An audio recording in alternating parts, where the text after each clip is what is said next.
राजस्थान में वसुंधरा की वापसी, आरएसएस ने कर दी सीएम उम्मीदवार घोषित करने की मांग। वसुंधरा राजे सिंधिया को बनाया जा सकता है सीएम उम्मीदवार। वसुंधरा के कई समर्थकों का कट सकता है टिकट, लेकिन बढ़ेगा खत। राजस्थान की राजनीति में वसुंधरा बीजेपी की सबसे बड़ी नेता है। प्रदेश में अब भी उनको भीड़ जुटाने वाली नेता के तौर पर जाना जाता है। पार्टी पॉलिटिक्स में वो भले ही खुद को साइडलाइन समझ रही थी, लेकिन समर्थकों के बीच उनकी लोकप्रियता बनी हुई है और माना जा रहा है कि इसी लोकप्रियता की बदौलत उन्होंने चुनावी रेस में वापसी भी कर ली है। माना जा रहा है कि आरएसएस नेताओं ने वसुंधरा की पैरवी की है। संघ पहले ही बीजेपी हाईकमान को सचेत कर चुका था कि सिर्फ पीएम मोदी के चेहरे पर राज्यों का विधानसभा चुनाव नहीं जीता जा सकेगा। कर्नाटक की हार के बाद संघ के मुखपत्र ऑर्गेनाइजर ने खुलकर कहा था कि क्षेत्रीय नेतृत्व पर भरोसा करना होगा, नहीं तो जो कर्नाटक में वो पूरे देश में होगा। और आरएसएस के सर्वे में जो रिपोर्ट सामने आई है, उसने भी बीजेपी की नींद उड़ा दी है।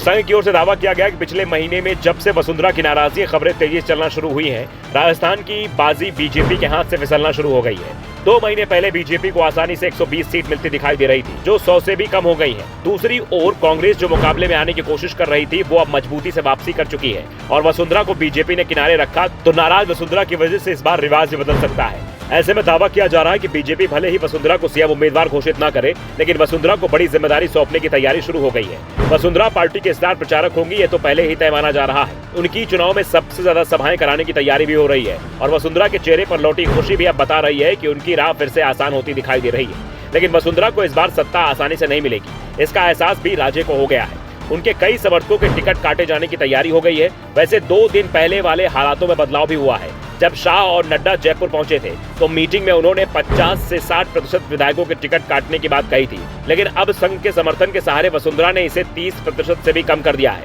यानी अब 40 की जगह करीब 20 से 22 विधायकों के ही टिकट कटेंगे। लेकिन ये जरूर है कि टिकट वसुंधरा समर्थक विधायकों के ही कटने वाले हैं।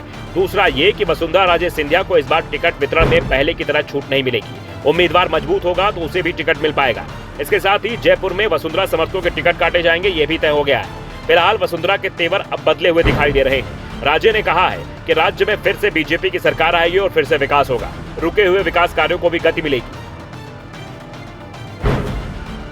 राजे ने कहा कि संकट के समय भगवान हर स्तर पर भक्तों की मदद करते हैं। जैसे भगवान श्री कृष्ण ने सेन महाराज रूप धारण कर उनकी मदद की। उन्होंने कहा कि भगवान की भक्ति कभी व्यर्थ नहीं जाती। भगवान के घर पर देर है अंधेर नहीं होती।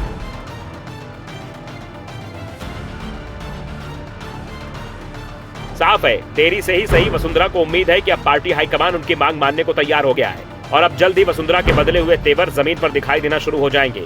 और इसकी पहली झलक 2 सितंबर को दिखाई देगी, जब पीएम मोदी चित्तौड़गढ़ आएंगे और बड़ी सभा करेंगे।